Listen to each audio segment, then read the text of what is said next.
గోదారి కిట్టయ్య. ఈడికి ఎగసెక్కాలు బాగా ఎక్కువ.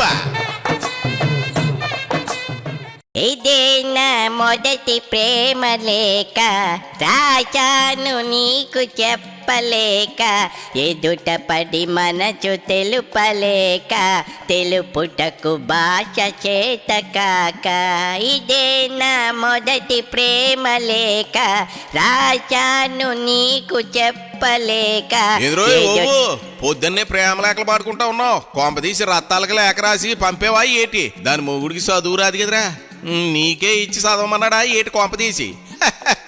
ఎదవన్నారు ఎదవా ఎదవా. ఓర్కమ్మయ్య, రత్తాలు లేదు లేఖలు లేవు. మన వైసీపీ వాళ్ళు డిఎస్సి ప్రేమ కథ చూసి ఈ పాట గుర్తొచ్చింది. వారిని డిఎస్సికి ప్రేమ లేఖ ఏం సంబంధం రా సన్నాసి? అదేమయ్యా, డిఎస్సిలో అక్రమాలు ఉన్నాయంటూ రోజు అరుస్తున్నారు కానీ ఒక్క ఆధారం మాత్రం చూపించలేకపోతున్నారంట. అదేరా అసలు కామెడీ. పాపం తెలుపుటకు భాష చేత కాక అలా ఆరోపణలు చేస్తా ఉన్నారేమోరా ఓబు. కానీ ఒరేయ్, ఆరోపణలు చేయడం చాలా ఈజీ, కానీ కోర్టులో నిలబెట్టే ఆధారాలు చూపించడమే కట్టం. మాయా, 16,000కు పైగా టీచర్ పోస్టులు భర్తీ చేశారు కదా, మరి అక్రమాలు అంటారేంటి? వాళ్ళున్న 5 ఏళ్లలో 5 టీచర్ పోస్టులు కూడా ఇవ్వలేదు కదా. అవునరా, మెగా డిఎస్సి పేరుతో 16,347 పోస్టులు భర్తీ చేశారు. అంత పెద్ద ప్రక్రియ చేస్తే ఒక్క పోస్టు కూడా ఏమని వైసీపీ దానిపై ఆరోపణలు చేయడం కామెడీలకే కామెడీగా ఉందిరా. ఇందులో ట్విస్ట్ ఏంటో తెలుసా? కనీసం ఒక బలమైన సాక్ష్యం అయినా కూడా వాళ్ళ దగ్గర లేదట. అదే నాకు డౌట్ అనుమానం కొట్టేస్తుంది మాయో. అక్రమాలు జరిగాయంటే కోర్టుకెళ్ళి సిబిఐ విచారణ కోరాలి. అది మానేసి మైకిల్ దగ్గర కథ చెప్పడం ఏంటి? అదే ఇప్పుడు వాళ్ళకి రివర్స్ అవుతుందిరా బాబు. కోర్టులో నిలబడిన ఆరోపణలు ప్రజల్లో కూడా ఎక్కువ కాలం నిలబడలేమని ఆలస్యంగా తెలిసి వచ్చిందట. మాయా, మా ఊరే చెవిటి చిట్టుబాబు గారు అంతే. గేదె పోయిందని ఎవడు దొంగిలించాడో తనకు తెలిసినని చెబుతూ 2 రోజులు గడిపేశాడు. ఎవడో అంటే ఆ ఒకటే అడక్కనివాడు. చివరికి చదరు గేదె గారి పక్క పొలంలో మేస్తూ దొరికింది. ఇది ఇట్టాకే ఉంది మాయా. కరెక్ట్ పోలుగురా బాబు. ఆధారాలు లేకుండా అనుమానాలు అమ్ముకుంటే ఒక రోజు జనం అవుతారని జగన్ బ్యాచ్కి తెలియకపోవడం కూడా ఆశ్చర్యవేత్త ఉంది. మాయా, ఈ గోల వల్ల నిజంగా కష్టపడి పోస్టులు తెచ్చుకున్న వారు టీచర్లు కూడా కోపంగా ఉంటారు కదా.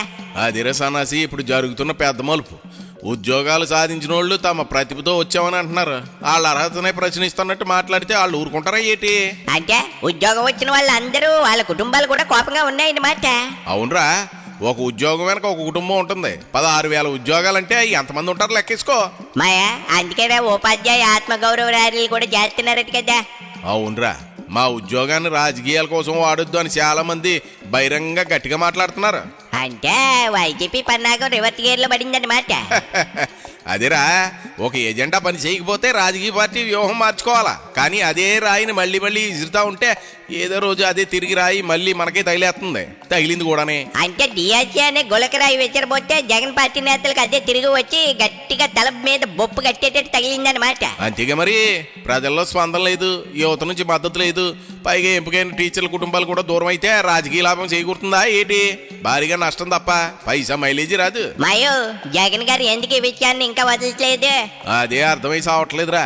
రాజకీయాల్లో పట్టు విడుపులు ఉండాలి, కానీ మేము చెప్పిందే నిజం అని పట్టుబడితే ప్రజలను నమ్మకపోగా ఈడ్చి తన్నే ప్రమాదం ఉంది. అందుకే అంటే వైసీపీ అనుమానపు ప్రేమ లేక గతి తప్పిందన్నమాట. కరెక్టరా ఓబు. ప్రేమ లేఖలో సరైన పదాలు పడకపోతే ప్రేమ అర్థం కాకపోగా మొదటికే మోసం రావచ్చు.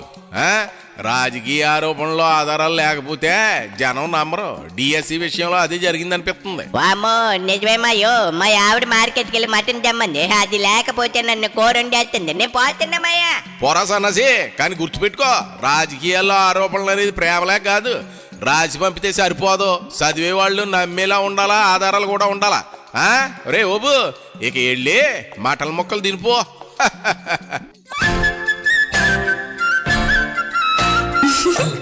గోదారి కిట్టయ్య. ఈడికి ఎగసెక్కాలు బాగా ఎక్కువ.